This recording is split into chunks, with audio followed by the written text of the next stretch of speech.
Drake died and got reincarnated by Aro, B in the world of Danmachi with a gift in the form of Hell's Forge in exchange for his memories of that world. He will go on to become an adventurer in the dungeon city of Orario from there. You know how every one of those reincarnation stories have the main character just show up in a new world just fine and totally not on the verge of death?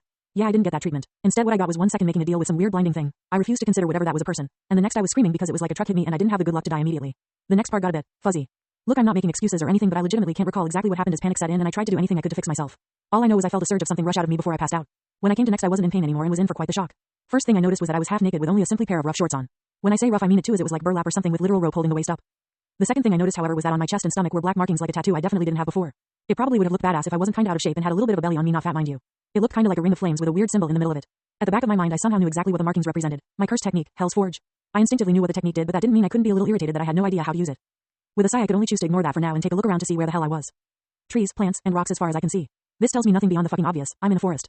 I thought with a groan. What was it all those survivor shows kept saying about situations like this? I think it was to head west, maybe? I muttered before checking the sun's position. To this I just looked at the shadows the trees cast. I watched the shadows for a good hour or so before I felt confident that I had figured out which direction I should go. Even if the sun sets in the east or north or some other weird shit in this world I at least know I have a direction of some sort. I thought with a smile as I ventured forth. Fuck, shit, damn it, ow. I cursed like a particularly verbal sailor as I walked because as I failed to realize previously walking barefoot through a forest is actually painful as hell. Every few steps on the otherwise soft forest floor led to me stepping on a small sharp rock or hidden stick or my personal favorite, antlers. Did you know deer apparently shed those damn things? Because I very much did not until now and believe me stepping on them barefoot is not a fun experience. I kept them though as I was trying to get my technique to work since some shoes would be fan-fucking-tastic. My technique, Hell's Forge, was quite simple in how it worked and had a lot of potential, kinda why I chose it. The way it worked was that I could take anything that came from a living being and through the technique, forge it into a different shape by my own imagination. Deer antlers qualified obviously so I wanted to forge the ones I had collected via stepping on them into a pair of slip-on shoes, Crocs. My problem came in the form of me not actually having cursed energy to use the technique.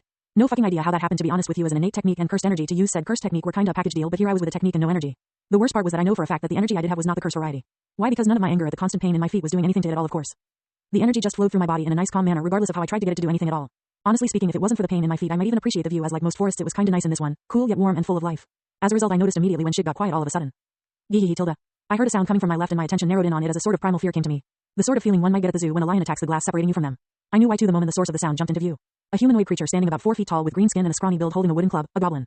The creature's weird yellow eyes that reminded me of a goat's locked onto me and my fight or flight instinct kicked in. I immediately got in a boxing stance while holding an antler in my hand like it was a weapon. Thud ump thud ump. My heartbeat was the only sound I heard as it pounded in my ears and I prepared to enter a tango of life and death with a very much hostile monster.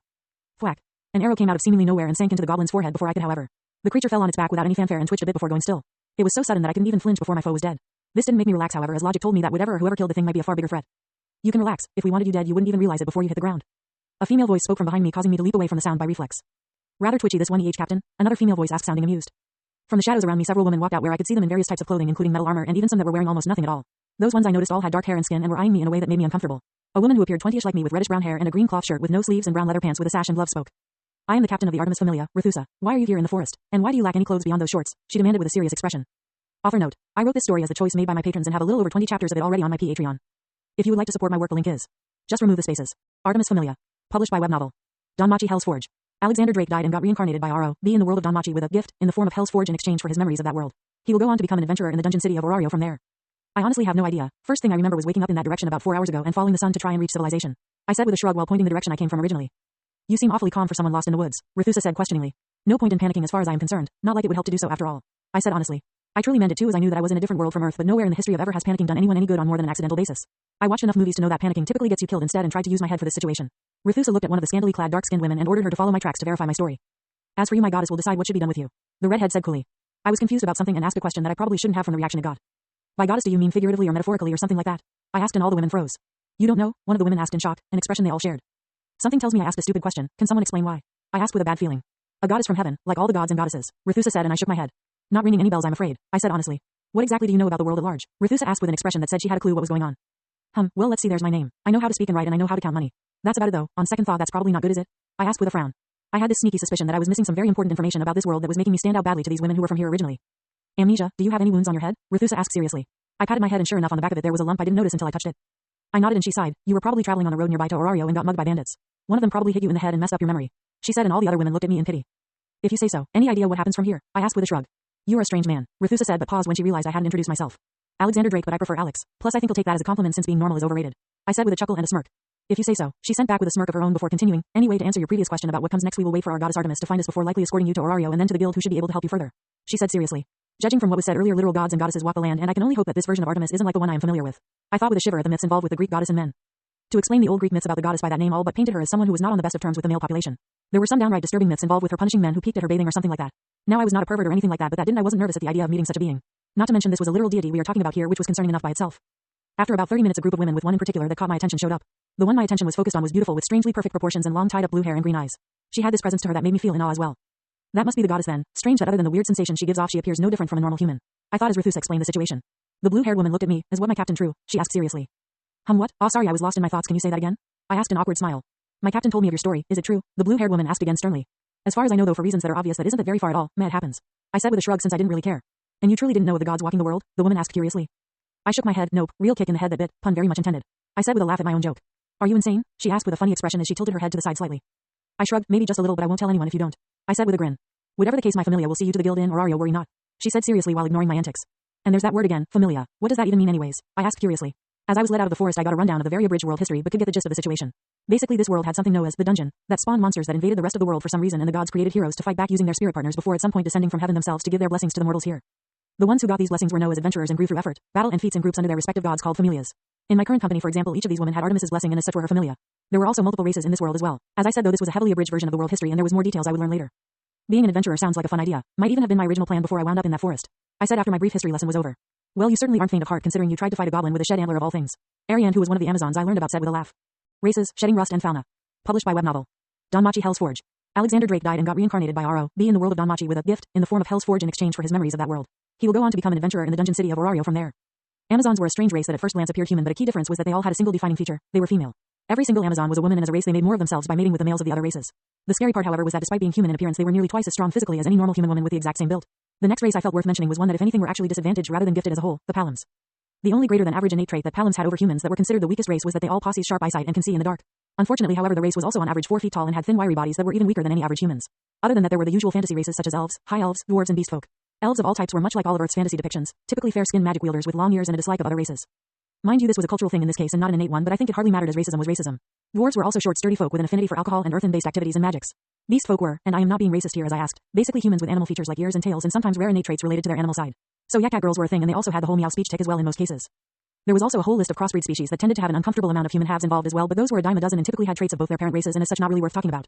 Anyway, after leaving the forest I was PLE4ASED to find out that the road that ran between the dungeon city of Orario and the outside world next to the forest was cobblestone and thus much easier on my feet. We were apparently a good week's walk away from the city and had nothing between here and there beyond the Great Plains that I learned was to the north of the city. At the end of the first day I decided to see about shedding my gut before we reached Orario. Like I had stated previous I wasn't fat or anything like that, but I did have a slightly protruding belly. My smart idea was that since I had about a week of travel ahead of myself with the Artemis familia who obviously had their shit together, I should ask if they can help me get in better shape before we got to the dungeon city. They agreed and my torment began. They are fucking demons, I swear to whatever is higher than a god. I had to run until I collapsed and if I slowed down at all they would hit me with arrows that had the pointy bit removed and then padded. After I collapsed from running it was hydration and then push-ups, so fucking many push-ups. Finally my day ended with crunches and sit-ups until I literally couldn't move anymore. A single sip of potion later and all that bodily destruction was fixed into working order for the next round of torture. It was a hellish training regimen and I would have reeked to high heavens if it hadn't rained and washed off the stench on me the day before we saw the city on the horizon. Despite this however the absolutely brutal amount of exercise and protein-rich meals from meat they had previously hunted had gotten rid of my protruding gut entirely. Now I was just thin and weak. A week wasn't enough to make a qualitative improvement in my fitness, but it did shake off the rust, as Ruthusa put it. Speaking of potions, I definitely asked about that and learned some really interesting stuff about both the alchemy and oddly smith professions involved at an adventurer level. Alchemy was basically medicine making using herbs and other ingredients found in the dungeon or even in the normal parts of the world. The mortal stuff was just normal medicines, but the adventurer grade shit like what I kept sipping over this last week had downright miraculous properties when used on a normal person. Overnight overexertion repair, flesh regeneration, disease insta fixes, and even in the high-level adventurer grade stuff limb regeneration. There was a downside however that put a damper on any outlandish plan I could come up with was that potions stopped working that well on adventurers as they got stronger and reached higher levels. I don't mean levels figuratively or metaphorically here either, as the blessings of the gods were called fauna and operated on a level system suspiciously similar to a video game character's status screen. Artemis was kind enough to show me what a status sheet looked like after removing any information that was private from one she had from the last round of updates she made. Name, race, level, strength, endurance, agility, dexterity, magic, spells, skills. Apparently the lowest a stat can be was I rank and the highest was sort of unknown, but the minimum need to level up was a single stat at B rank or 700 as each letter rank came after 100 points were in the stat all the way until you hit SS rank, which jumped up to 250 points above S, which was 901 to 1000. When you leveled up your status reset, but it wasn't like you lost that progress or anything so much as it became your new base or foundation. Each stat point also counted for more at a higher level, as at level 2 each point was worth 1.25 of the same point in level 1. It was something about coming closer to divinity according to Artemis, but she was rather cagey about the details of the topic, so that was the best answer I got for why that was. Moving on, you had skills and magics, which was where things got blurry. C skills were sort of like buffs or in some cases debuffs that manifest out of the power of the fauna in addition to the traits of the person whose fauna it shows up on. They can also be earned through great effort and seriously dangerous activities like soloing a boss or overcoming a crippling phobia. Again, vague as hell on the details about that topic. Anyway, skills could be plain like a flat bonus in a certain scenario to downright broken, such as giving a whole ass magic system or even making the laws of reality your bitch to a minor level. I was almost willing to bet my right leg that my curse technique will get counted as a skill when I get a fauna for myself, and if not it will be a spell. Speaking of, spells were magic. No seriously, like it's kinda that simple. Someone could technically only have 3 spells in total. That emphasized word is very important to remember here, and what they did depended on the spell in question. In most cases spells worked in a 3-step manner: speak the incantation, pay energy, cast the spell. This was where the emphasis on the word, technically, comes in, as if there is enough of a resonance between one's spells you can mix them to create new spells that aren't actually counted as a spell beyond the 3 you have. The best example of this was the high elf Reverilio's Alf, who had the moniker 9 Hell for this exact reason, as she turned her 3 spells into 9. Anyway, spells are magic as simple as that and are either innate or you earn later via two methods, leveling up or magic grimoire. The later of which basically just forces a spell to manifest for you to use and has unpredictable results. Leveling Up in Dark Age. Published by web novel. Danmachi-Hell's Forge.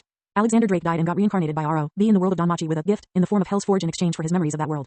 He will go on to become an adventurer in the dungeon city of Orario from there. Author note: this is the last info dumpy chapter, I promise. To be clear though, there is magic beyond the stuff that the Fauna gives access to, but it is considered extremely inefficient and takes a long time to use for less than stellar effects apparently. When I asked how one would go about leveling up, the answer I got was a little confusing. So according to Artemis, the Fauna worked by gathering Excelia, which was sorta like money in that adventurers got it for putting in effort and challenging their limits through combat or crafting. It didn't matter much which it was apparently. Anyway, that Excelia was then spent on improving the adventurers' stats based on this effort when their god updated their Fauna. So according to Artemis, mortals could only contain so much Excelia depending on a bunch of factors she refused to explain beyond one's level and innate talent. So it was sort of like mortals were a cup that you could only add so much water to before it overflowed. This all made sense and I could grasp it easily, but the next part didn't. Unlike a cup, however, a mortal can't overflow their vessel with normal Excelia, which was also a condition for leveling up. Artemis was vague about it either on purpose or because she honestly wasn't, but according to her, adventurers need to gather high Excelia by performing impressive feats according to the gods in order to overflow their vessels and level up. The problem I was having trouble wrapping my head around was figuring out what scale, if any, this feat gauge was based on. Like if a god thought you surviving another year was impressive, would that work? What about if a god never thought what you did was good enough? What then? Would you just never level up at that point? Like I said, it was a confusing answer, and even worse, apparently nobody had ever actually thought about these sort of questions because when I shared my concerns, Artemis didn't have any way to say they weren't justified. Not to say she didn't try because she did, but she was just as confused as I was, so it didn't really work. At least she was able to tell me what leveling up actually did besides the standard answer of make you grow up big and strong. Leveling up expanded and improved an adventurer's vessel so it could contain more Excelia and in greater purity as well.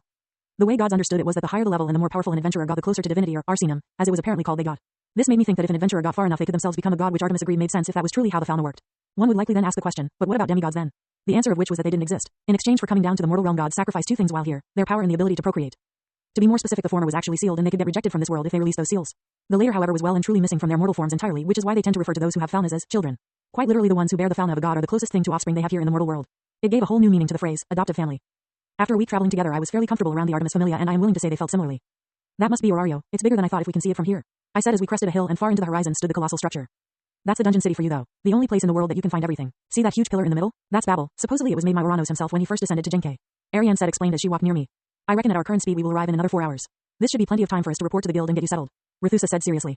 Much as I like roughing it out in the wild with a bunch of pretty ladies, I could definitely go for a bed right about now. I might even settle for a couch, to be honest. I joked and most of the Familia laughed, and even Artemis herself had a ghost of a smile. As we got closer to the city, I noticed something quite concerning: cursed energy. A metric fuckton of the stuff radiated from the city like hundreds had been killed in horrific and terrible ways. None of it was recent though, as the energy felt stagnant like it had sat there for years already. So it didn't come up until now, but is there any topic I should avoid mentioning while in the city? You know, like a tragic event or some bad history everyone wants to forget?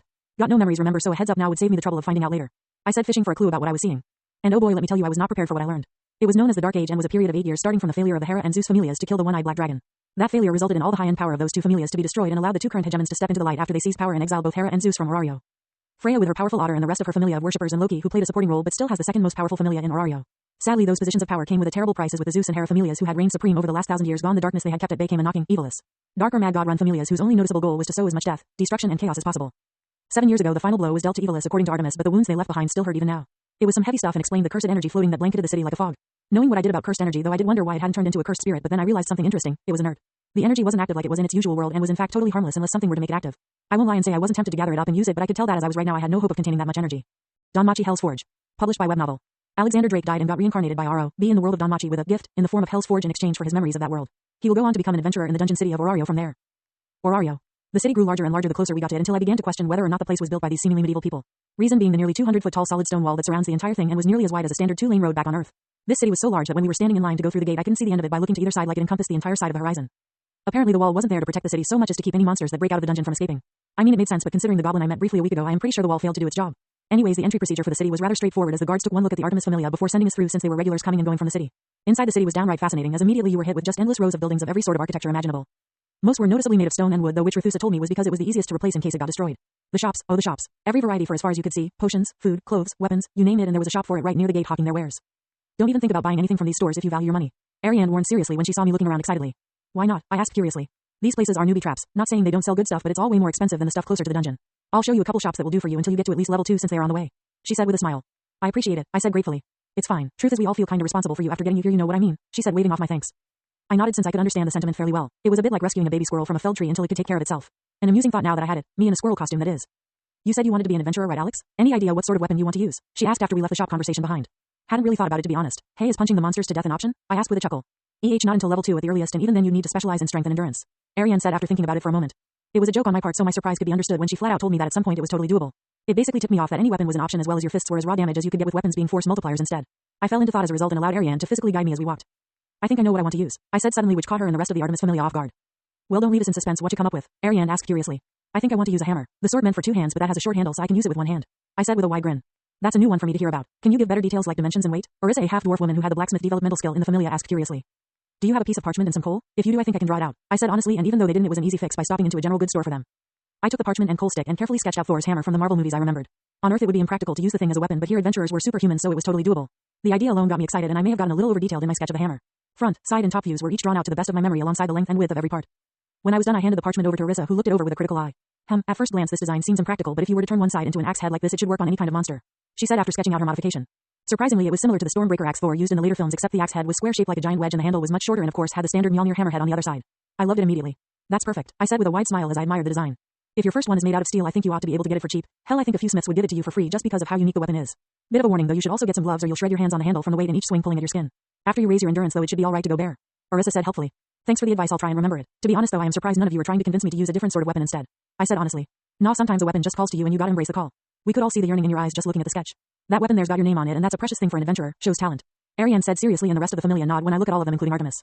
Truthfully, you've got it easy since you know what weapon you want to use before becoming an adventurer. Most of us just pick up whatever we can since nothing calls to us. Means we lack the passion for the weapon that you have, and take it from me, that passion goes a long way when it comes to mastering your weapon. Orisa said seriously and many of the women grimaced at the reminder.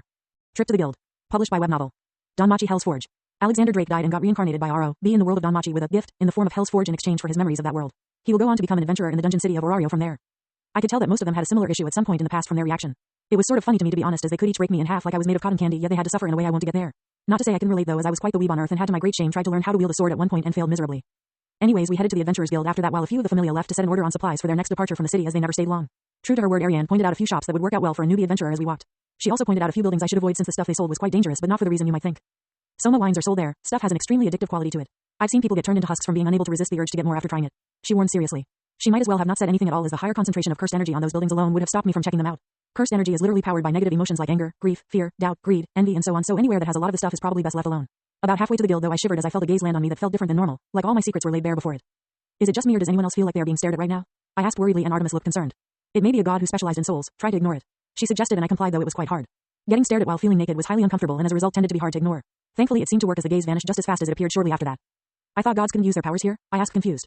We can't, but if a god is powerful enough in a certain field they may be able to use unusual abilities despite being limited to a normal mortal body. In much the same way I myself am stronger whilst under moonlight and my brother Apollo is stronger during the day. Speaking of my brother, you would do well to avoid him if you can, he is of peculiar tastes. Artemis explained and added a warning at the end. I will keep this in mind if I ever come across him in the future. I said with a nod. We stopped briefly at a clothing store where they bought me a pair of boots, pants and a rough cloth shirt. It was a plain outfit but much better than what I was walking around in before this, as I now actually looked fairly normal.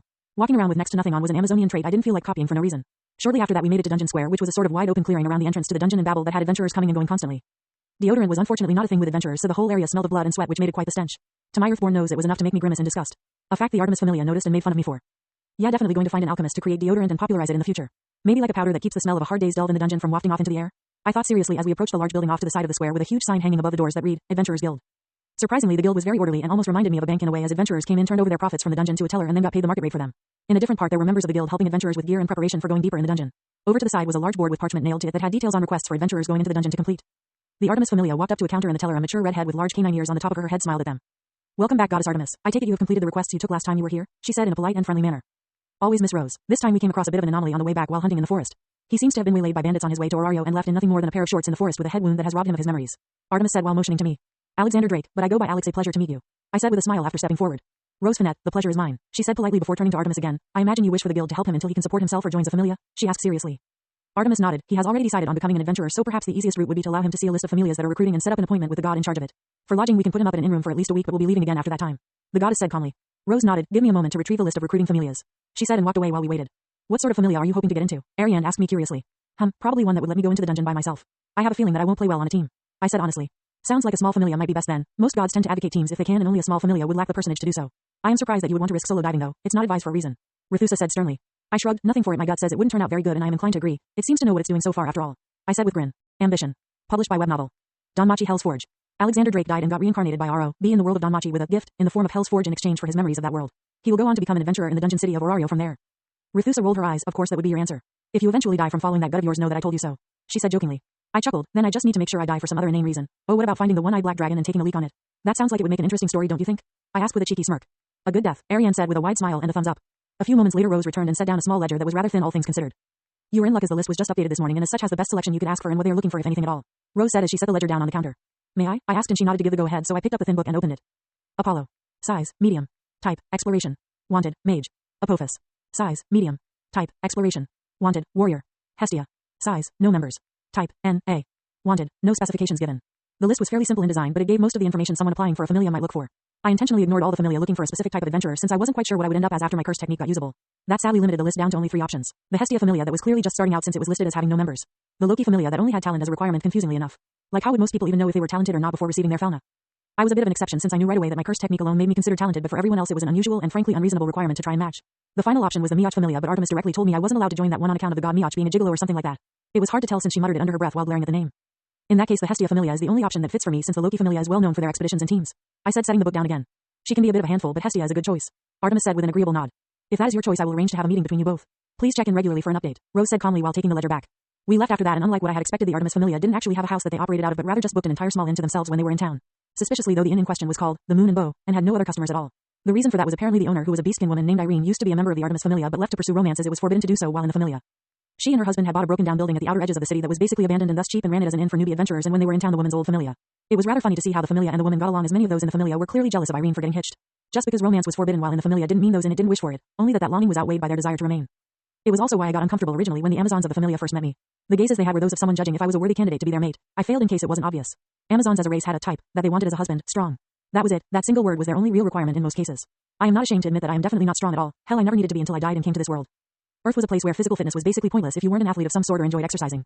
You simply didn't need above average strength unless you fell into those categories. Why would I go out of my way to work out and eat healthy when all it accomplished was determine whether or not I lived a slightly longer miserable existence? So I simply lived my life day by day, as I saw no point in caring beyond that. Here though, godhood was an actual possibility, one that a bona fide goddess had confirmed was possible but unlikely. Regardless of how unlikely it was, I wanted to chase that possibility with everything I had. Suffering was inconsequential in front of such a lofty goal, and I knew it. But like any earthling will tell you, that was a long-term goal, but in the short term I needed to set more reasonable goals. My current goal is to work on my fitness and join a familia to get a fauna. After that I will spend however long and however much effort it takes to hone my skills and power to perfection. The best part is that I am actually fairly certain that if I expand my curse technique enough, I can also earn a fortune by creating weapons and armor unlike anything this world has ever seen before. I knew this because I had taken a look at the weapons and armor of the Artemis familia and got a rather curious piece of information from my technique's instinctual understanding. They were made of parts taken from a living thing. Drops, they are called, pieces of a monster that remain even after the rest of the body turns to smoke from the magic stone being damaged or removed. Smiths in this world could apparently turn these drops if they were the correct sort into weapons or armors. These equipment were also much more resilient and powerful than normal metal weapons usually. In fact, almost any gear for an adventurer beyond a certain level of power required these drops to be made. My curse technique as a result made me uniquely suited for the smith profession, but that would be a cop-out on my part. While there was no shame in sitting in a forge all day and crafting things like literally every other smith in this world, that was not a path to godhood. Far too many had traveled it for that to be true. No, I needed to go beyond the normal and into the realm of the extraordinary to even have a sliver of a chance at reaching my goal. New familia. Published by web novel. Danmachi-Hell's Forge. Alexander Drake died and got reincarnated by R.O.B. in the world of Danmachi with a gift in the form of Hell's Forge in exchange for his memories of that world. He will go on to become an adventurer in the dungeon city of Orario from there. It was frankly kind of sad how little variation there was in adventurers in this world from my understanding. Most walked a path that was nearly identical to that of someone who came before them. Train, delve, relax, level up, repeat. It was this same monotonous pattern over and over again for the vast majority of adventurers who weren't crafters. The problem was that it simply stopped working at a certain point and you needed something to keep the adrenaline coming.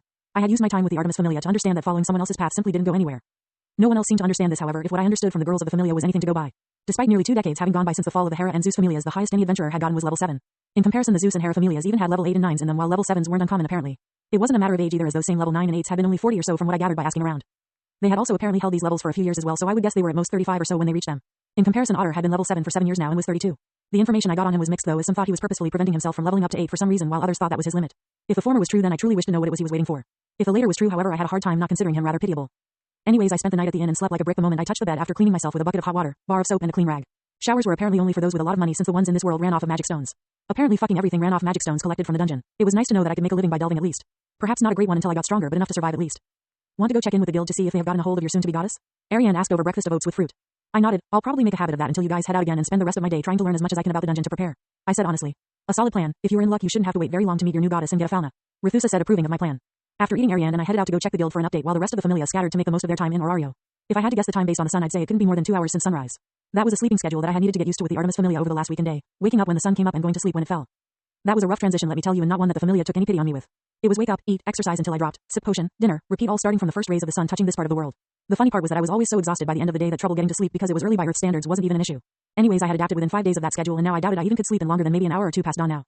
Orario was much more lively at this time than when we arrived yesterday, as adventurers headed to wherever it was they needed to go, which was probably the dungeon. Food vendors were trying to tempt people into buying their foods, while stores had people hawking their wares. All in all, it was just as you might imagine a bustling city to be during the day. The guild was surprisingly empty at this time though, but I suppose that made sense as most adventurers were heading to or were in the dungeon at this point in the day. When we walked in, I immediately noticed a goddess was present just from the sheer otherworldliness that all deities seem to have. She was fairly short, to be honest, at about 4'7", and had a disproportionately large bust that didn't fit her petite body at all. She had long black hair that was tied up into twin tails with white ribbons and a flawless pale complexion. You are in luck, goddess Hestia, the one interested in joining your familia, has just walked in. Rose, who was dealing with the goddess, said calmly. What? Where? The goddess asked eagerly as she turned to look around, and I raised a hand. Yo. I said with a smile. She smiled widely and rushed over but almost tripped in her excitement, so I had to catch her. Easy there, I'm not going to vanish, I promise, I said with a chuckle as I hoisted her to her feet. How embarrassing, I got a little ahead of myself there. My name is Hestia, the small goddess introduced herself, eagerly holding her hand out. Alexander Drake, looking forward to working with you, I said, shaking her hand with a smile. That was pretty much how I ended up with my goddess from that point onwards. The guild registered me as being in the Hestia Familia and assigned Rose as my advisor, though she was very unhappy with it. Ariane congratulated me on joining the Familia and led me and Hestia back to the inn where Hestia and Artemis hit it off immediately as old friends from heaven. There was a bit of a celebration that the Familia hosted in mine and Hestia's honor since we were both broke as hell. At the end of which they revealed that as a gift they had gotten me my weapon based on my designs and a pair of leather gloves in secret to surprise me.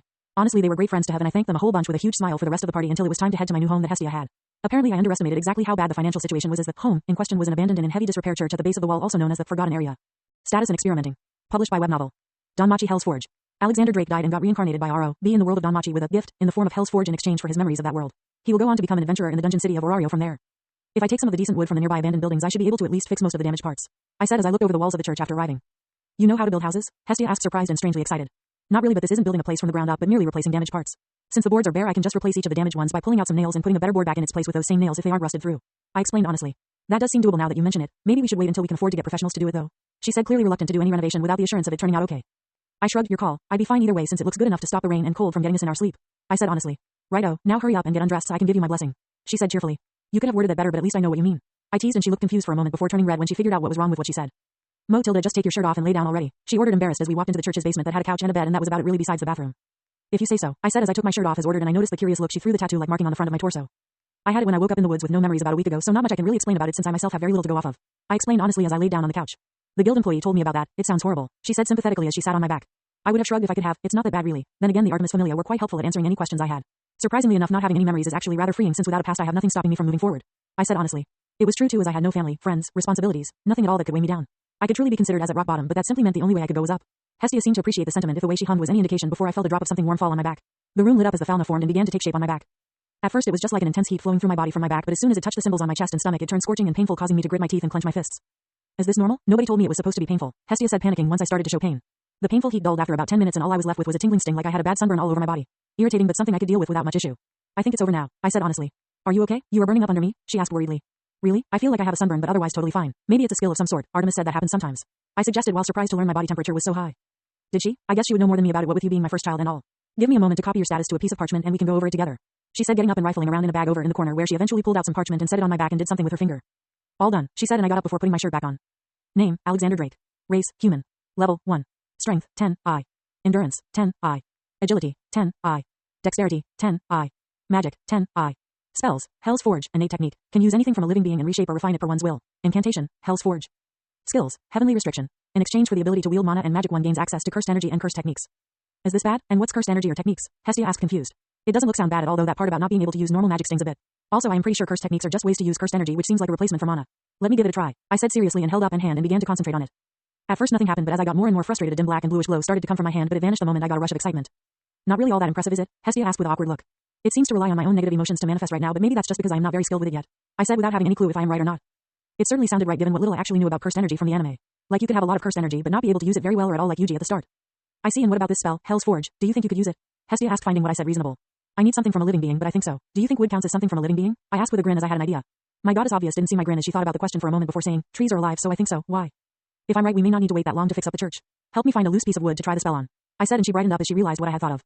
It only took a small amount of time to find a piece of rotted wood that had fallen from the walls up top. Here goes something, Hell's Forge. I called the incantation and immediately felt a harsh draw on my energy stores as a bright black and blue flame came out of the hand holding the wood and fully covered it. I pictured an image in my head and willed the spell to work and slowly but surely the wood began to transform until I was forced to stop barely halfway through as I felt my energy get dangerously low. The flames vanished and I felt drained but couldn't help but grin widely as the rotted wood was now nearly pristine and pointed like a stake at one end. It works, I said excitedly. Grinding.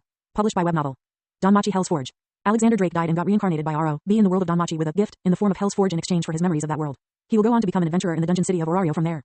The wood was still horribly rough and definitely not anything like the image I had in my head but it still proved that my idea was feasible. Are you alright? Hestia asked far more concerned about me since I was slouching from exhaustion as most of my energy had just been consumed. I'm fine, just a bit drained is all, but look it worked, I said showing her the wood. She studied it carefully. Well, it isn't rotten anymore and the shape is a little different but it's kinda rough isn't it? She asked confused. That's actually my fault. I didn't realize just how fast using the spell would drain my energy and only had enough to change it to this point. I said honestly. I see, this looks like a really useful magic and it's pretty too, congratulations. Hestia said with a bright smile. Thanks, I bet if I focus on repairing the church bit by bit I can train my magic stat really quick. I said with an eager grin. You aren't going into the dungeon? Hestia asked surprised and I shook my head. Not yet, I need to raise my stats first through good old physical training or I'm like is not just going to struggle pointlessly. Unlike most newbie adventurers I have actually seen a goblin before and I know for a fact fighting just one of them would be a struggle for me at the moment not to mention according to the girls in the Artemis Familia the things rarely are alone. I said seriously. Better safe than sorry, she said agreeing that my plan made sense. After that we went to sleep with her in the bed and me on the couch that was not the most comfortable but not horrible either. Unfortunately, I learned a rather bothersome fact about my goddess when I woke up in the morning. She was clingy. Sometime in the middle of the night she had gone from the bed to on the couch using me as a body pillow. Let me tell you, there is nothing more awkward than waking up with morning wood only to find that a small but beautiful woman was rubbing on it unconsciously since it was poking her in her sleep. Even worse was when she woke up and realized what she was doing shortly after you did. The silence was deafening. We ate a couple pieces of cheap bread with tomato red faces for about 30 minutes before she went off to her day job selling jagamaru-kun, which were basically potato croquettes or deep-fried breaded mashed potatoes with salt or sometimes meat. I on the other hand found an exposed board in the upstairs chapel room and poured most of my energy into it to try and restore it to perfect condition. That lasted for all of about a second before I was out of energy because as it turned out size does matter when it came to how much energy something took to change with my curse technique. While I was waiting for my energy to refill I got to work working out with my new weapon. Since I was going to be carrying the thing around constantly in the dungeon it only made sense that I also worked out with it so that I could get accustomed to handling it. For example, I went jogging and carried it with me despite my body not liking the misplaced weight at all. My legs were used to carrying some extra weight from the gut I used to have but my arms were screaming in pain as I jogged. I had to switch hands a few times before my legs were also burning from exertion and I was out of breath. After that was crunches to work on my core strength and then practice swings with my weapon to work on my form. Let me tell you, swinging a 20-pound object with one arm without losing balance was not easy at all with average human strength. I stumbled and fell several times but I was stubborn like that and never stopped until my arms were both feeling like jello. Ignoring my own pain I dragged my weary body into the church and after depositing the weapon bellow went back to the wooden board I had worked on previously to burn through my refilled energy pool again. Once that was done I sat on the floor next to it to wait for my goddess to return while using any energy I refilled during that time to slowly, bit by bit, restore the wood to perfect condition. Hestia returned about an hour or so before the sun went down with a bag of leftover food from her stall that hadn't been sold. Are you going to be okay? She asked worriedly when I groaned and shook while standing up. Yeah, I'll be fine, just feeling the pain that comes with working out is all. I said reassuringly despite knowing I probably overdid it. No, I definitely overdid it as after eating I went to sleep and woke up feeling like I went 5 rounds with Tyson. I spent the next 3 days recovering while using my curse technique every chance I got. Waking up every morning with my goddess using me as a body pillow had also sort of become a habit we didn't talk about ever. She wasn't flirting or anything like that, which was the only reason I knew that she wasn't doing it intentionally and chose to just go with the flow and ignore it as a result. My next workout session on the 4th day was much more relaxed than my first and I stopped the moment my muscles started to really ache. I was making good progress on repairing the church though as I had fully restored exactly 2 wooden boards for all my effort. At the end of the week Hestia updated my fauna and I got to see if it was worth it. Name, Alexander Drake. Race, human. Level, 1. Strength, 10, I, to 47, I. Endurance, 10, I, to 83, I. Agility, 10, I, to 39, I. Dexterity, 10, I, to 24, I. Magic, 10, I, to 179, H. Spells, Hell's Forge, innate technique, can use anything from a living being and reshape or refine it per one's will. Incantation, Hell's Forge. Skills, Heavenly Restriction. In exchange for the ability to wield mana and magic one gains access to cursed energy and cursed techniques. Honestly speaking I wasn't surprised at all to find that my fasted growing stats were magic and endurance considering what they represented. Each stat in the fauna had specific purposes and thus got increased by performing actions related to them and endurance was your stamina and literal toughness stat. By overworking my muscles I had seriously pushed the stat forward since I had overwhelmed my body's natural durability. As for magic that was basically increased by simply using as much mana or in this case cursed energy as possible and working the power to its fullest at level 1. Increasing the magic stat also had the wonderful bonus of also increasing one's efficiency and volume of energy. 11 Grinding, 2. Published by web novel. Danmachi-Hell's Forge. It wasn't a massive increase right away mind you as that wasn't how fauna worked but over the next few days my body would adapt to my increased stats and I would be quantitatively superior than I am at this moment. As I said though my body would need a few days to adapt to my new stats so that meant there was no real point in updating my fauna again until that point. Even then though I would want to wait until I felt I had made decent progress before I did it again. I also knew that as my stats got higher and higher I would need to push myself much harder to see any improvements and even then it would be very slow. I wasn't sure when exactly the cutoff point for easy stat gain was but I wanted to use it to my benefit while I could. You really worked hard, huh? Hestia asked with a proud smile as she looked over my status. I certainly tried, though admittedly I was a little too overzealous about it at first. I said with a grin. Does this mean you will be going into the dungeon now? She asked worriedly. I chuckled. I don't plan on even attempting it until I reach at least G rank in all my stats so you don't need to worry your pretty little head about it until then, okay? I said and she smiled and nodded. After that we went to sleep and got into our routines over the next week that I could subtly but surely feel the incremental adaptations my body was making to my higher stats. My energy pool increased but double its original amount which sounds like a lot but it was still effectively useless for any real length of time. My raised endurance stats had basically convinced me that it was the best stat of all as I could jog longer, do more crunches, swing my weapon more and I recovered from my workouts faster. My understanding was basically that more endurance meant more stamina to raise all the other stats minus magic. In that regard I began slightly overworking myself with every workout so that stat would get a bigger than normal boost on my next update. I did make sure that I was only slightly overworking my muscles though so that by the next day I could still work out. My magic stat was also likely to gain a large boost again as I emptied my energy pool the moment I filled it to repair the church. There was a slight issue I quickly noticed in the form that while my volume of energy increased the speed it was restored had not grown to match that increase though it had grown some. In addition while I could use cursed energy without my technique I was still having trouble controlling my emotions to do so and hadn't had any success doing so without negative emotions yet. Not for lack of effort mind you but I was sort of winging my control at the moment so obviously I was making slow progress. Cursed energy didn't exactly come with an instruction manual and unlike in the anime I had no one able to teach me how to use it properly in this world. This wasn't all bad though as while I had to struggle more to grasp it by myself I also didn't have anyone to try and limit my potential with false information. As far as I knew cursed energy had no limits and I was working with that as a premise for my practice. This time I waited until 2 weeks had passed before I asked to update my status again during which point my daily exercise was starting to show gains. My body's muscles were slowly and imperceptibly growing more defined as time went by and by the time I asked for an update I was starting to gain the faintest hint of a six-pack and strong limbs. My biggest issue at the moment was definitely diet though as I was barely able to support these gains with what we ate. Name, Alexander Drake. Race, human. Level, 1. Strength, 47, I, to 115, H. Endurance, 83, I, to 167, H. Agility, 39, I, to 101, H. Dexterity, 24, I, to 78, I. Magic, 179, H, to 272, G. Spells, Hell's Forge, innate technique, can use anything from a living being and reshape or refine it per one's will. Incantation, Hell's Forge. Skills, Heavenly Restriction. In exchange for the ability to wield mana and magic one gains access to cursed energy and cursed techniques. As you can see I had raised all of my stats except dexterity to at least H rank which was not bad at all for being an adventurer for 3 weeks without going into the dungeon once. It would have honestly been much faster had I gone into the dungeon though since fauna worked by converting excelia to stats and without actually killing anything I had no real excelia to transform. You passively generated some when you exerted yourself as I had been but you got far more real life and death combat like that found in the dungeon. You should work on your dexterity some more, it's lagging behind the rest of your stats. Also is your magic stat supposed to grow this fast? Hestia asked concerned. I think it might be a hidden bonus from my skill. It does remove all chances of me learning any normal magic so it might compensate by making my magic stat grow faster than normal. As for dexterity I am not entirely sure how to train that stat. Do I just like stretch or is there more to it? I said honestly confused at the end. I will ask Miyach, maybe he knows. Hestia said casually. Miach, I think he was on the list of familias recruiting at the guild, but Artemis said I couldn't join him for some reason, I said curiously. He is very good with women and had many partners in heaven, so Artie-chan didn't like him all that much. He's not a bad guy though, unlike Zeus or Hermes who are real perverts. Hestia said honestly. Personal bias that makes sense. If you say he's a good guy then he must be worth knowing, maybe introduce me. I said with a smile. What about your training? She asked with a frown. Bah, one day won't make any difference. Besides, maybe he knows a better way to train my stats than what I have been doing. I suggested, and after some thought she nodded in agreement. A possible use. Published by web novel. Danmachi-Hell's Forge. Alexander Drake died and got reincarnated by Aro, B in the world of Danmachi with a gift in the form of Hell's Forge in exchange for his memories of that world. He will go on to become an adventurer in the dungeon city of Orario from there. We ate dinner after that and went to bed like normal, and in the morning we both set off for the blue pharmacy that Hestia said was where Miach usually was. The forgotten area was just as bad as you might expect somewhere with that name to be, as there simply wasn't many people living there, what with the area basically being abandoned and run down. I spotted a few places as we walked that I noted mentally for looting later, since they had inorganic parts that I would need if I wanted to fully repair the church. Namely glass that was still intact or mostly intact that sat in the empty building's windows. The church's glass is broken in every window, and since my technique didn't work on stuff that didn't come from a living source, I needed unbroken glass to repair them. As a positive though, when I did go to replace the glass in the wooden windowsills, I could stylize it up by having the wood form around the glass as though the trees it came from had a glass pane perfectly set between two pieces. Honestly, I was halfway tempted to remove all the inorganic parts of the church over time and just fuse the wood of the walls and roof into a big-ass tree. Unfortunately, Hestia very much disliked that idea, so I could only choose to put it off until I could purchase the cheap land and buildings around the church and slowly bring my vision to life over time as we expanded. Soon enough we reached the small and clearly understaffed blue pharmacy shop. Ah, Goddess Hestia, welcome. My lord has not informed me of you coming to visit today, but then again he does many things I am not the biggest fan of. A dog beast-skin woman with a sleepy expression and slow way of speaking said when we came in. This was a sudden decision on our part actually. I said, clarifying that Miach hadn't known we were coming. I see, you are the newbie Hestia has been bragging about for the past few weeks then, the woman asked casually while looking me over. Alexander Drake, a pleasure, I said, introducing myself politely. Naza Riswi, I look forward to your business, she said with a predatory look. Not unlike the gaze one might expect from a con man who was after your money. I was unbothered though, since it didn't matter so long as I never fell for whatever tricks this woman pulled out of her sleeve. Could you let Miach know we are here please? Hestia asked, and Naza sighed but left to do so. A few moments later a handsome man with dark blue long hair and matching eyes walked out the back doorway. Like every god I had met so far, he had this sort of otherworldly vibe to him that made it hard to not notice his deific status. Good morning Hestia, Naza said. You wanted a bit of a chin wag? Miach said with a slight Irish sounding accent and curious expression. We wanted to get your advice about raising stats since we were a bit lost on it ourselves. So far Alex has been working out and using his magic as much as he can, which has gotten him to H in all but one of his stats, but we weren't sure how to effectively raise dexterity. Hestia explained, and Miach had an understanding look. Has he gone into the dungeon at all? Miach asked, and we both shook our heads. I see. In that case exercise is the best way to raise most of the stats. As for dexterity, maybe try stretching or something that requires precision with the fingers. Naza here makes potions and that stat is usually her fastest to grow as a result. Some of the best potions in Orario, in fact, my father said so himself. Miach said proudly while Naza blushed at the praise while her tail wagged a bit. Diansect did? Must be true then, since if anyone would know it would be him. Hestia said impressed. Yes, I couldn't be prouder of her, but I couldn't help notice you mentioned Alex here has magic. If you don't mind me asking, what it is? Miach asked curiously.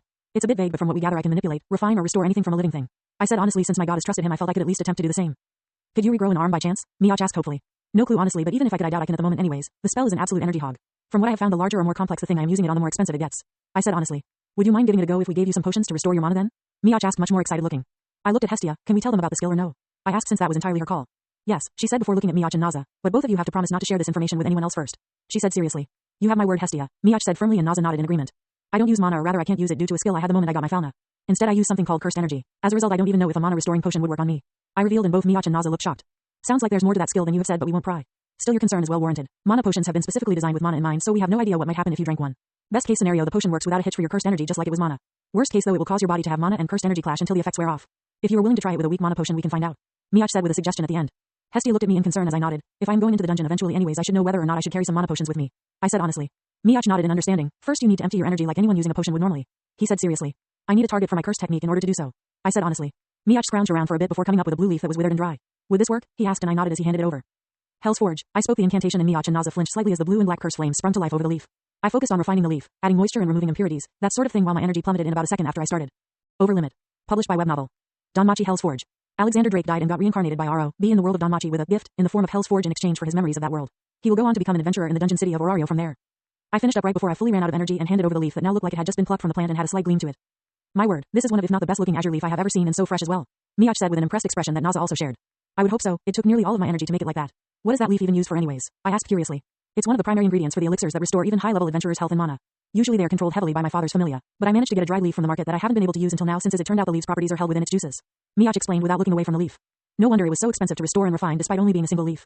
I said, rather surprised at the true identity of the leaf. So long as mana potions work on you, I have no doubt that you ought to be able to regrow Naza's arm with your spell. Miach said after carefully storing the leaf again. Wait a second, what do you mean regrowing Naza's arm? Doesn't she have 2 arms already? I asked, confused as hell. Naza grimaced but rolled up her right sleeve to show that the perfectly functional arm she had was in fact a prosthetic that was made of a shining silver metal. I was shocked, since when fully covered like it was I thought it was a perfectly normal arm, as it perfectly matched her other and moved smoothly and quickly. It's so convincing. I truly though it was a normal arm. I apologize for the discomfort. I said honestly. It's not your fault, since I try to keep it hidden, and it is a top-of-the-line prosthetic from the Diansect familia after all. Naza said, waving off my apology. I am going to be honest. I am unsure whether my technique will work on you, since you are a living thing and not something taken from a living thing but not alive like that leaf. I am willing to test if I can use mana potions if you are willing to accept that possibility. I told her seriously. I am willing to make that gamble, she said with a determined look. Miach nodded in agreement before reaching over to the nearby shelf and taking off a single vial of yellow liquid the color of a banana, but that was as smooth as water. This is a low-level mana potion. Try taking a small sip of it to see if it has any effect. He said as he handed it over. I looked at my goddess and carefully took off the cork sealing the liquid in before pouring a small amount in my mouth and swallowing it. It tasted of bitter medicine, which was unpleasant but something I could handle. We all waited with bated breath to see what would happen, but I didn't feel any different than normal. Is it supposed to take this long? I asked, and before I could get an answer there was a change. In my reservoir, energy started to pour in like a wave, quickly filling it to the brim, but that was when a problem came about. It didn't stop. I started to feel a bit bloated, then I started to feel hot, and finally my body began to exude cursed energy, and I panted like I was burning up, and judging from the expressions on everyone's faces I must have looked like it too. Too much energy. Need to vent. I said, panting heavily as I grabbed Naza roughly, Hell's Forge. I spoke the incantation before anyone could stop me and began to will the cursed technique to restore her arm. My cursed flames burst to life on Naza's body, and she grit her teeth in pain, but her shirt at the shoulder began to tear as her body began to slowly regrow the arm that was once there. The prosthetic that was taking up that space, however, was getting pushed away by the newly regrown flesh and bone, thus the shirt was ripping from the pressure. Naza resolutely tore off the fabric and prosthetic with her left arm, and the regrowth, now unobstructed, accelerated drastically. My energy reservoir concerningly never dropped below halfway for the entirety of the regrowing process, despite my technique literally burning through it at a staggering rate. In the end, Naza was left with a brand new arm that mirrored her other. I was still overflowing with cursed energy though, and had to make a desperate gamble to get rid of it. I tried to force it out of my body without negative emotions. It was hard to describe, but it felt like I was pressing against a barrier with the energy until the pressure was too much and the barrier was shattered and my cursed energy flowed freely out of my body in a violent burst. I didn't realize it, but the cursed technique markings on my stomach and chest began to expand at this moment, and black tattoo-like bands appeared on my shoulders and 2 sigils came into existence on my shoulder blades. At this point, the energy finally stopped surging into my reservoir, and I felt lightheaded for a moment before collapsing. That was my first experience with the common magical phenomenon known as Mind Zero, which happened when a mage used more magic than they can handle in a short period of time. In my case, I had used the equivalent of 20 times my current max energy amount in all of a few brief minutes. Off my fucking head, I groaned when consciousness finally started to return to me. Easy lad, you were suffering a nasty case of Mind Zero. Give it a few minutes and the headache will ease up a bit. Miach said as I went to sit up. Alex, I heard Hestia yell before feeling a softness covering my face and suffocating me alongside a weight on my chest. Pretty sure she's suffocating me in her boobs. I am strangely okay with this. I thought despite tapping out in hopes of someone saving me. The weight vanished and I could suddenly see and breath again, which was nice I suppose. Looking around I saw Naza holding the struggling Hestia while Miach just had this amused look on his face as he gave me a sly wink. I'm fine Hestia, well I could really use some water but I don't think it'll kill me to wait. I joked despite it feeling like I had a gorilla punching my brain. My goddess was released and thankfully didn't try and smother me to death this time but settled for a concerned hug. It was nice to be cared about like this. Warm I suppose is a good way to describe it. 14 Delusion and Potion Idea. Published by web novel. Danmachi-Hell's Forge. I must say lad, your reaction to that mana potion was quite unexpected. From what I could tell you were literally overflowing with energy, something that should be impossible. Miach said seriously. What do you mean? I asked confused while giving up on prying my goddess off me since she had me in a death grip. Mana potions, no matter how good, are only supposed to refill the drinker's mana. The leftover effects of the potion are wasted after that. In your case, however, the small amount of a low mana potion you swallowed not only refilled your energy but also exceeded your maximum amount as well, and not by a small amount either. It's just my theory, but I think that it has something to do with that skill of yours. Maybe what it actually does is convert any mana in your body to this cursed energy of yours, and so the potion kept trying to refill a mana reservoir that was perpetually emptying. He explained seriously. If the conversion of mana to cursed energy was efficient enough, that might explain why I got so much out of so little as well. I said, finding his theory reasonable. Indeed. Speaking of, can you try and guess roughly how much the small amount of the potion you drank gave you so that Naza and I can try and make a diluted version that would be safe for your consumption? Miach said, and I was surprised by the offer. I might be a little off, but around 20 times my previous full amount. After that experience, however, I imagine my magic stat will increase drastically. I said honestly. Miach nodded before starting to mutter with Naza over the right amount to dilute a mana potion by to achieve the same effect as a normal low-grade potion. To me though, it was a bunch of nonsense that I couldn't understand at all. Sounded like chemistry, and I flunked that class by a lot. Choosing to stop wasting my time with the 2 potion makers, I turned my attention to the more pressing matter at hand, a certain clingy goddess. Hestia, could you perhaps let me go now? My headache is going away, but you don't exactly weigh nothing, you know. I said, and I could have sworn that I saw a vein pop on her forehead. Are you calling me fat? She asked with a dangerous glint in her eyes. I shook my head vigorously. Not at all, but I am rather uncomfortable like this. I said honestly. While she was fairly soft, that didn't mean having 95 pounds of goddess sitting on your chest was fun. She looked a little peeved but still got off me, which was a literal weight off my chest, and let me finally sit up. As Miach promised, my headache was easing up over time and was now much more manageable than say 5 minutes ago. I remember that something had happened to my cursed energy just before I passed out from Mind Zero, but I wasn't going to risk it by experimenting until I was clear of my current condition. You had me terrified when you burst into flame like that. I thought you were going to die. Hestia spoke and got teary towards the end. I reached out and rubbed the top of her head. While I am happy you care so much, have some faith. I am nothing if not stubborn and won't let just anything claim my life, you hear me? I asked with a confident smile. I'll find your soul and torment you for 1,000 years if you leave me for no good reason, understood? She asked with her own smile. Sounds like a drag. I think I'll pass. I joked and we both laughed. Good to see you are back to fine spirits. Naza and I are done figuring out how much we should dilute a normal mana potion. With the information you gave us, this new diluted potion should restore your reservoir and not overflow it by more than a small amount at most, which will be fixed as your magic stat increases. Miach said after we finished laughing. Thanks for the trouble. Just let me know what I owe you and I'll pay you back when I can. I said thankfully. I meant it too, since it was better for me to have found out about my sensitivity to mana potions in a semi-controlled environment rather than by chugging a full undiluted potion in the dungeon and exploding pathetically. I might be wrong, but I am pretty sure the only reason I didn't explode from the small amount I drank earlier was because regrowing Naza's arm was just that expensive. By my calculations, the amount of energy I used was the same as I would normally have at 8 rank magic at level 2. In other words, I had used way more cursed energy than I had any business with at my current level of progress. It probably wasn't a pointless amount of danger I suffered even if we disregard Naza's new arm, as since I had pushed my energy and technique beyond its current limits, my stats were likely to show great improvement on my next update. It may even be enough to be time for me to enter the dungeon for the first time. Miach interrupted my thoughts with something that caused my brain to short circuit for a second. Oh no, we could never accept your money after you risked so much and gave my child back her arm, and I pray her hope as well. All your potions at the Blue Pharmacy will be free for as long as you come here. He vowed solemnly. As you can imagine, I had trouble accepting this vow as it made no sense logically and could even be considered foolish from a business standpoint. Wait, while I appreciate the sentiment, that is far too much to accept. How about you give me free mana potions, since those should be the cheapest to purchase since they are so heavily diluted? Wait, can I request a custom potion as well? One that if you succeed will bring you a great deal of money? I spoke hurriedly while getting a great idea towards the end as well. We can accept the mana potions being given for free, since as you said, them being so diluted makes them much cheaper. What is this custom potion though, and how would it bring us a bunch of money? Naza asked before Miach could speak again. Have you ever gone through the dungeon square when people are coming from the dungeon? I asked and they both nodded confused. I continued at this point, then you are likely familiar with the stench they leave behind as well. My idea is a potion that removes this smell or at least hides it until the adventurer can bath. If you advertise correctly, I can't see why this wouldn't immediately become a big hit in the city and perhaps further. 15 Control and Possible Profit. Published by web novel. Danmachi-Hell's Forge. Both Miach and Naza looked intrigued by the idea. A potion that removes or suppresses one's odors until they bath? At first glance this appears to be a frivolous and pointless thing, but I remember smelling foul after returning from the dungeon, so I can see the appeal. Naza said seriously and Miach nodded in agreement. We would need to do some experimenting, but I believe your idea should be achievable within a month. Miach said seriously. That'll do perfectly. Make as much as you can and store it away, and once you have enough for a few hundred people at minimum, let one of us know so we can start advertising it. I said seriously. A few hundred. It's not possible that so many would want it, is it? Miach exclaimed in shock. I chuckled. You seem to heavily underestimate just how much an adventurer reeks after a long day delving. Besides a few nut jobs with some screws loose, the adventurers that put up with the stench only do so because they have no choice but to do so. We change that, and I am almost willing to bet my left arm that you'll see more business in a single day than you have in years. I said with a grin. You don't seem to be lying, so I'll take your word for it on faith, but know that I doubt it will come to pass as you have said. Miach said skeptically. Hestia and I left after that before heading home, since it had been a good few hours between us traveling to the pharmacy and me getting overloaded with cursed energy. I was apparently knocked out for 2 hours due to the severity of my mind zero state, and as a result we only had at most another 3 hours of daylight left. An hour of that was used just getting back to the church, with the last 2 being us eating some cheap food we got from a vendor who was about to shut down their stall for the day. Hestia needed to shell out some of her savings for the food, but I promised that we would be better off once I got started in the dungeon. I meant it too, as that place was a veritable treasure trove for my cursed technique. From drops to the monsters themselves, I highly doubted that I couldn't find a way to earn a hefty profit from the place. That was just on the first few floors, mind you, as I was curious if the unique metals taken from deeper in the dungeon could also be manipulated with my technique. My thought on that was that if the dungeon truly was a living thing like many believe, then those metals should technically count as being from a living being and thus subject to my technique. Even if that wasn't the case, though, I still win, as I can finally put that theory to rest entirely. Anyways, we went to bed for the day and woke up nice and early like usual the next day. Holding out my hand, I willed my cursed energy to come forward, into my surprise blue and black flame like energy appeared without any issue at all. So that breakthrough I felt was my body becoming better at moving and controlling cursed energy. I thought as I moved my hand around and the cursed energy flickered and swayed as though it was truly flame. Focusing hard, I began to try and move all the energy to a single finger of my hand, but failed as the amount of energy dropped when I attempted it. I was stubborn though and sent more energy to my hand before trying to stuff it all on a single finger again. I continued this until I ran out of energy before starting my workout to get my other stats moving as well. For my dexterity, I took my weapon and grabbed a piece of wood from a broken up building near the church to begin trying to carve. Fun fact, trying to carve with an axe head is no simple feat and prone to failure, but damn good practice controlling fine movements. A single twitch in the wrong way and all my work up to that point was ruined and needed to be undone with my cursed technique. This practice was a great way to practice fine control of cursed energy as well, since I was trying to limit the amount of area my technique touched to only the ruined part. Interestingly, I discovered that if I used my technique on 2 separate things, I could in fact fuse them together, which meant any wood I shaved off accidentally could be added to the piece I was carving again. By the time Hestia came back, my block of wood looked like some eldritch creature had gotten a hold of it. It sucked. Then again, I had literally just started learning how to carve and was not using the best possible tool for this sort of thing. I should really get a knife for this kind of thing. Maybe I can make one if I get lucky and get some goblin teeth. I thought as I wolfed down 3 of the fried potato things with ham that Hestia brought back for us. Hey Hestia, do you know any butchers in the city? Specifically the sort that might have bones they have no use for? I asked, having a really good idea suddenly. I think there's one a bit down the street from my stall. Why? She asked curiously after swallowing her bite of food. If I can get some bones, I can use my cursed technique to refine and shape them into stuff you can sell. Things like bone chimes, rings, necklaces, and bracelets. You can definitely sell them for a decent bit on top of your Jagamarukins. The best part is if anyone asked how they were made, you can be honest and say a spell did it. I said with a grin. Her face brightened as she smiled. That might work. I'll try and convince the butcher to let me have some bones tomorrow. It doesn't matter what condition they are in, right? She asked, and I shook my head. After we finished eating, we went to bed eager for the next day, since if everything worked out we could improve our financial situation some with the sale of these bone items. I didn't even want her to sell them for a whole lot of money either, since they would likely come from free bones anyways, and I was more than happy for the practice with my technique. Obvious the better quality ones with more details and nicer appearance would be sold for more money, but I doubted many would buy the stuff as anything more than a nifty trinket. I spent the next day the same as I spent the previous and made a small amount of progress with my cursed energy control. When Hestia got back, she had an extra bag that was filled with broken bone pieces that looked as though someone had taken a hammer to them. Figurine. Published by web novel. Danmachi-Hell's Forge. Alexander Drake died and got reincarnated by Aro, B in the world of Danmachi, with a gift in the form of Hell's Forge in exchange for his memories of that world. He will go on to become an adventurer in the dungeon city of Orario from there.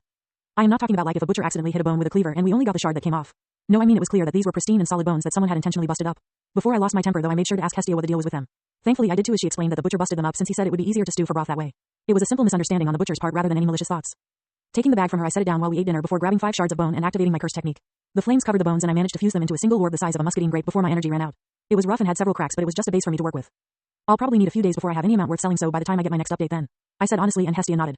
Do we need to worry about health issues with these bone pieces? She asked, but I shook my head. After refining them with my technique, they will not have any flesh or bacteria on them, so they can be considered mineral in a way, no different from rocks you might find on the ground. I explained calmly. Why, aren't flesh and bacteria considered from living things as well? She asked, a little confused. They are, but the way my technique refines things is by simply removing whatever I don't want and perfecting whatever I do want. In this case, the flesh and bacteria are unwanted and as such will be burned away. The only real limitation I have is my own understanding of the thing I am working with as well as my imagination. I explained with a smile. She seemed happy with that answer and we went to bed shortly after that. The next day she left for her job and I went to work refining the orb of bone I made the previous night until I was out of energy. Then I started my physical exercise and pushed it a bit harder than normal, as I had noticed that as my endurance stat went up it took less and less time for me to recover from merely sore muscles. Not by a lot mind you, but enough that I could go just a smidge harder than would be a good idea for a normal person. After my workout left my body burning, I sat down and went back to working on the orb. One more refinement after that and the bone orb was ready to be shaped. The bone was now flawless and had a dull but eye-catching whiteness to it that was nice to look at by itself. Once my energy refilled naturally, I began to shape the orb into a small humanoid form, but with thin gossamer insectoid wings on its back outstretched as if to fly. That alone took me nearly 4 whole amounts of cursed energy to complete simply because of how detailed I made the figurine. I made realistic wings, body shape, and a pretty little face with short hair tied up in a bun. I made a small figurine of Tinkerbell. It was only about an inch tall, but the level of detail alone was enough for me to be confident that at least someone would be interested in it. Just before Hestia would normally be returning, I had the brilliant idea to add a small but noticeable symbol on the thigh of the figurine. This was a simple maker's mark that I would be putting somewhere on all my works from now on. Shortly after I began to fuse some more bone shards together into another orb, Hestia returned and saw the figurine. So pretty, she said, fawning over the thing in awe. I don't want to sell anything subpar, so I spent a good bit of effort on that little trinket. You can sell it for however much you like after I make 3 more. If they are not very popular, I will switch to something else like jewelry. I said, not really caring all that much since with my cursed technique I can always make more. How could this not be popular? Do you even see how pretty it is? She exclaimed, like the mere idea that the figurine wouldn't be popular was blasphemy of the highest order. I mean, yeah, it's nice to look at, but it's not all that useful, is it? I asked, confused why she was acting like this. This was the city of adventurers after all. While I might be wrong, I sort of doubted an adventurer would spend a bunch of money on something that serves no purpose beyond looking nice. I certainly wouldn't, but then again I could be totally wrong. Hestia didn't try and argue with me about it, but said that she'd take it with her tomorrow but not to sell. I didn't see any issue with that and dug into the food she brought before heading to bed. Like she said, she took the figurine with her in the morning, and I repeated the process I went through the previous day to refine an orb of bone before shaping it into a figurine with my maker's mark. It was surprisingly easier than before, ever so slightly, which I was sure was because I had experience this time. I didn't make Tinkerbell this time, but took the same body shape and modified the face, clothes and hair, so it was another fairy entirely in a different pose as well. I wanted to try and keep from using the same design more than once unless someone asked for it. When Hestia returned, she had a massive smile and a small bulging sack of coin in her hand that caught me off guard. Hestia, where did you get that bag of Valis from? I asked with a sneaking suspicion that I knew the answer already. I took the little fairy up to my stall and had it sitting at the front, and someone noticed it and asked if I was selling it. I told them I wasn't, but they really wanted it, and soon there was a whole crowd of people offering a bunch of money for it. She said, all excited about her day. I deadpanned at her. You sold the figurine, didn't you? I asked calmly, and she nodded. For 12,000 Valis. When I said I would have more soon, the crowd went nuts. She said with a wide smile. I wanted to be mad, really I did, but 12,000 Valis is not a small sum for people in such dire straits like us. Valis was the currency in this world and was represented in 3 different denominations: gold, silver, and bronze. Bronze coins were worth 5 Valis, silver coins were worth 20 bronze coins, and gold coins were worth 100 silver coins. That sack had 1 gold coin and a bunch of silver ones in it. To make things clearer, a loaf of white bread cost between 10 and 20 Valis, and a gourmet meal may cost at most 6 or 7,000 Valis for really high-end but normal foods like caviar. To the Dungeon. Published by web novel. Danmachi-Hell's Forge. Alexander Drake died and got reincarnated by Aro, B, in the world of Danmachi with a gift in the form of Hell's Forge in exchange for his memories of that world. He will go on to become an adventurer in the dungeon city of Orario from there. A meal made from dungeon ingredients, however, could go as high as 500,000 Valis. Needless to say, I was quite justified in my shock at the amount of money we got all of a sudden. Who the hell just carries that much money around? I asked, genuinely confused. I don't know who, it was just that everyone seemed afraid of him. Hestia said honestly. Can I get a description? I don't think that just anyone commands that sort of acknowledgement, I said with an ominous feeling in my gut. Well, it was really big Boaz with short hair and he felt like really strong. Hestia said, trying to be helpful. Well, the good news is that I think I know who that is, but the bad news is we really don't want his goddess's attention. I said with a tired sigh. Is he famous or something? Hestia asked, confused why I sounded so worried. Famous doesn't even begin to cut it. If I am right, that is the most powerful adventurer in Orario, Otter of the Freya Familia. I said honestly. Hestia stiffened. Why in heaven's name would someone like that be in the stall area? She exclaimed. I am not personally acquainted with the man, but from what I have been told, there are 2 reasons I could think of. First, that he had business elsewhere and was passing through but noticed the figurine and thought Freya would like it. The second was that Freya herself saw the figurine and told him to go get it for her. Either way, I am debating whether or not to even give you any more of the things since we can't withstand the attention of a familia like that. I said seriously. But the money? Hestia asked reluctantly. It's your call, but I will keep making the things if you still want to sell them. Though I suppose it'll take a while longer since I will be going to the dungeon tomorrow since today is update day. I said with a shrug. Whatever choice my goddess makes was obviously going to be the way we deal with things, since despite her being a bit carefree, she had a pretty good head on her shoulders. Besides that, I couldn't be bothered to focus on anything beyond personal growth and left it to her as the head of the familia. Oh yeah, that was today, wasn't it? Excited to see how much you've grown? Hestia asked with a playful smile. Always. Every single point is just another step towards my ultimate goal, I said with my own smile. Name, Alexander Drake. Race, human. Level, 1. Strength, 115, H, to 256, G. Endurance, 167, H, to 312, F. Agility, 101, H, to 221, G. Dexterity, 78, I, to 201, G. Magic, 272, G, to 627, C. Spells, Hell's Forge, innate technique, can use anything from a living being and reshape or refine it per one's will. Incantation, Hell's Forge. Skills, Heavenly Restriction. In exchange for the ability to wield mana and magic, one gains access to cursed energy and cursed techniques. Like I had expected, I had reached G rank in all of my stats and even exceeded it in endurance and magic. Reaching C rank in magic was a little shocking, but considering what I had to go through to get there, I was not surprised all that much. More likely than not, that would end up being the first stat to reach the limit of 999 S at this rate. I can't really explain why, but the idea of that being the highest possible amount before you have to level up bothered me. Like the Falna was supposed to eventually, in theory, turn a mortal into a god, so why was the limit so low? It didn't make any sense to me, but I suppose I would never get an answer to that question. We ate dinner and went to bed after I got my update, since we would both be leaving the church tomorrow. She would be taking my new figurine to the market with her, which was not the best idea, but I couldn't really argue with it as we were hurting financially at the moment. Unlike usual, when I woke up in the morning, I didn't plan to stay near the church, but rather was going to swing by the blue pharmacy to grab some diluted mana potions and check on things there before heading to the dungeon. Orario was always so busy early in the morning as people moved about to complete errands or head to the dungeon or open shop. As I moved through the crowds towards the blue pharmacy, I couldn't help but be excited by the idea of my first real adventure. It wasn't going to be some epic tale of conquest or anything, since I wasn't going to go any further than the first couple of floors that only had goblin spawn in them. I was hoping to get some teeth to drop naturally before I began to experiment with my curse technique on the dead bodies to see if I could increase the drop rate that way. In theory, I could actually just turn the entire body into a drop by simply transforming it with my technique without taking the core from the body. That was definitely going to cost way more energy than it would be worth, though, so I wouldn't be trying that anytime soon. After about a 30-minute walk at a relatively fast pace, I reached the Miach Familia shop and opened the door, which set off the ringer. Welcome back, Alex. Here for some potions, I take it? Naza, who was sitting behind the counter, said in a friendly manner. Good morning, Naza. How is that arm treating you? I asked with a smile. She flexed the new arm a couple times. It lacks any muscle memory, so I am having to retrain it all from scratch, but it works just like it is supposed to. She said honestly. I nodded. I am not surprised, since it is a new arm and not the one you lost, so obviously the muscle memory is missing. Still, it is good to hear that there is no problem with it. I need a couple of diluted potions since today is my first time going to the dungeon and I want to be prepared. I said casually, and she moved to get my order. She put 3 vials on the counter, though, which confused me since one of them was green while the other 2 were the expected watery yellow. This one is a healing potion. The first dive can be a bit rough, so you may take some scratches or scrapes. She explained, and I nodded before carefully putting the potions away in a small sack that Hestia bought for carrying stuff in. See you later, I called with a wave as I left the shop and started to make my way to the dungeon at the center of the city. On the way, I bumped into a girl carrying a paper bag of ingredients which spilled onto the ground. She had gray hair and eyes and looked panicked when the stuff fell on the ground. "Aw, sorry about that, here, let me help you," I said, embarrassed, and bent down to pick up the stuff on the ground. First Delve. Published by web novel. Danmachi-Hell's Forge. Alexander Drake died and got reincarnated by Aro, B, in the world of Danmachi with a gift in the form of Hell's Forge in exchange for his memories of that world. He will go on to become an adventurer in the dungeon city of Orario from there. I picked up all the produce from the ground and put it in the bag. Oh no, the tomatoes have gotten bruised. Mamma mia is going to kill me, the girl said, fussing over the bruised red fruit. I held out my hand. Give them to me and I'll fix them up for you. It's the least I can do after accidentally running into you like that, I said honestly. The girl looked confused but did as I asked, and with a quick application of my technique the tomatoes were as good as ever, and I had even improved the flavor by a small amount. Your magic is beautiful and useful. Would you consider working at the Hostess of Fertility? The girl asked with a bright smile. Not for me, I'm afraid. I'm an adventurer at heart. Thanks for the offer though, and please do have a good day, I said before hurrying away, as I was still very eager to get into the dungeon. The girl seemed nice and all, but I had better things to do than socialize. After rushing for a good 40 minutes, I finally reached the entrance to the dungeon. It was under the Tower of Babel and had 2 guards at either side of the door who were ignoring everyone entering the dungeon, which made me think they were here more for the monsters than the people. The entrance to the dungeon itself was a winding rough stairway that appeared to have been carved from the walls themselves. Unlike most people think, the first floor of the dungeon actually had a bunch of different zones that could be found via the doorways along the walls of the stairs, but all lead to the lower floors eventually. I, like so many other adventurers, chose a random entrance and entered the first floor proper. The layout of the first few floors was the same, with it having dark stone walls like that of a cave, but strangely weren't pitch black at all for some reason, and you could see easily here.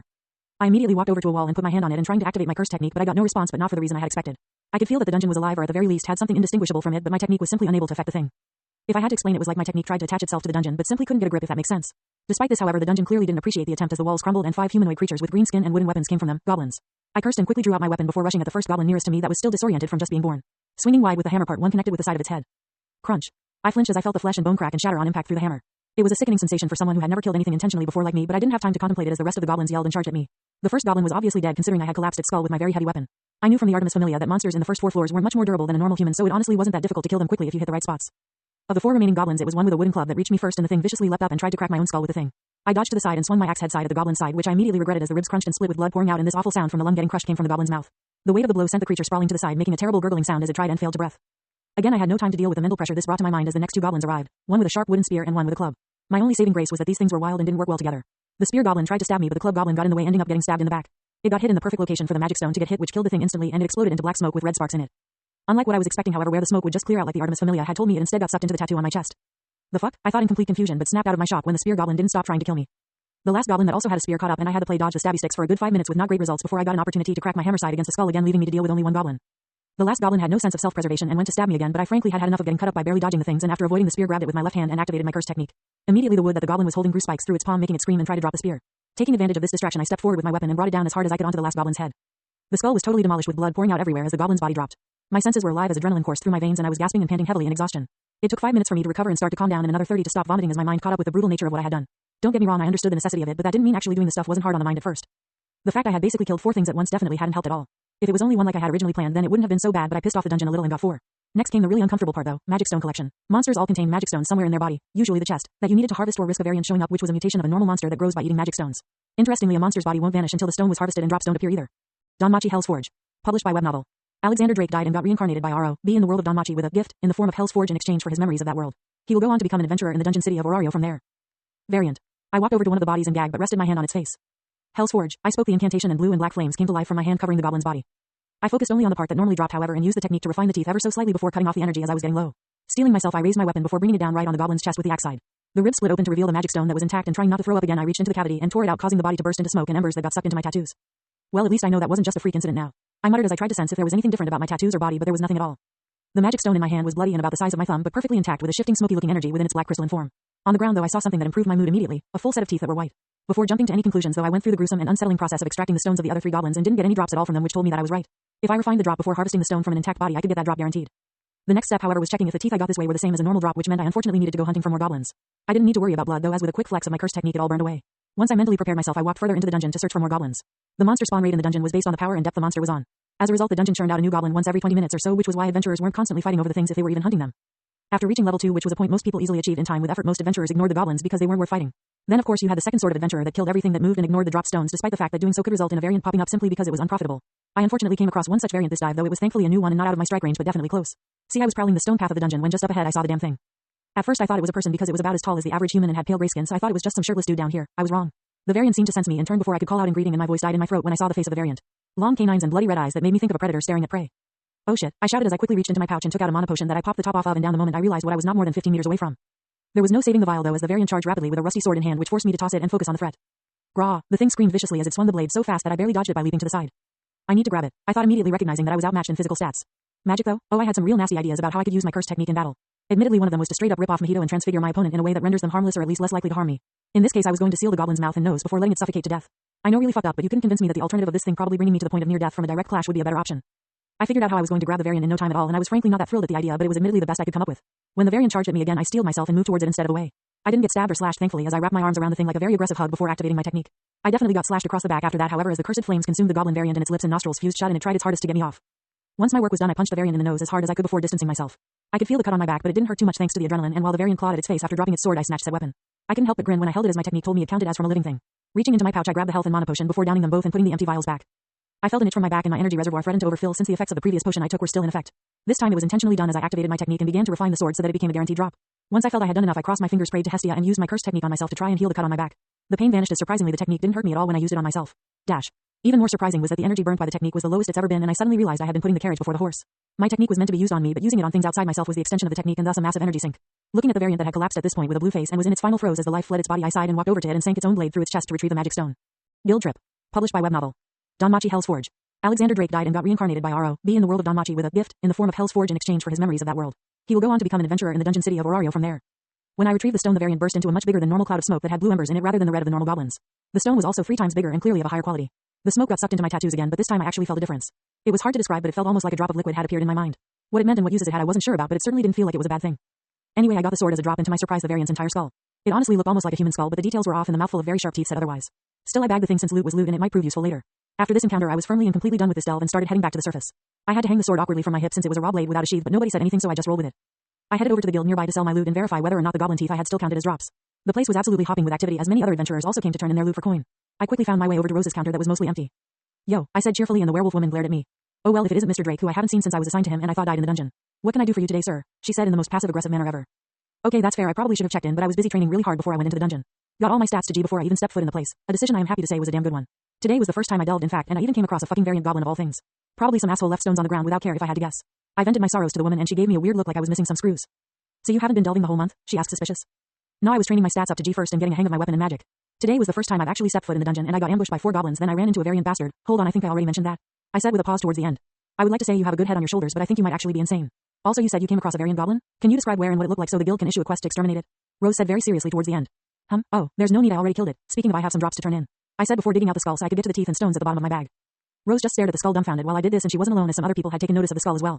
I set all the teeth on the counter before putting the skull back in the bag since I was going to keep it for personal use. Here we are, 12 goblin teeth and 6 magic stones with 1 broken and 1 from the variant. I said cheerfully as I handed over my loot. So you actually fought a variant and won? Rose asked astonished. I am pretty sure it was a newly evolved one, but I did yes. I said nodding in confirmation. I see, she said neutrally as she moved on to testing all the loot, and I was especially worried about the teeth, but they passed inspection just fine. The variant stone is approximately equivalent to a grade 3 stone or a stone from an ogre for a value of 2,000 valis. The teeth are worth 50 valis apiece for a total of 600 valis.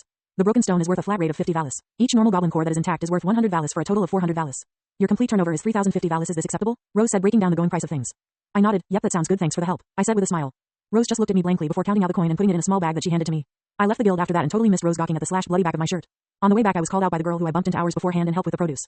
Hey, over here, she called, and like anyone would at that sound I looked, that was a mistake. She rushed me and before I knew it all my valis was gone and I was eating a hearty meal at a restaurant and bar called the Hostess of Fertility. It was a quaint little place that made me nervous as hell for one reason. Every single person there save one was level 4 minimum. The owner was a massive dwarven woman who was level fucking 6. The food was good and all, but I didn't want to find out what happens if I criticized the food and kept my mouth shut about it needing some salt. I made sure to take some food home for Hestia since I thought she'd appreciate it and said goodbye to the girl who I learned was named Seer. The owner Mia had apparently heard about my magic from Seer and offered to pay me to swing by every day in the morning to enhance the flavor of the ingredients after the tomatoes I had improved earlier proved to be a big hit when used. I was honest and said I'd try to stop by when I could since I could always use the coin, but that I might not make it since I'd be hitting the dungeon a lot more. That answer was easily accepted and I was told it was an open offer. I wasn't sure, but Seer seemed pleased with the whole arrangement, but then again I was about as versed with the opposite sex as a rock. I was damn good at treating people like I wanted to be treated, but that just meant I wasn't hard to get along with. I avoided romance like the plague, it is though, and was perfectly happy being a single man forever.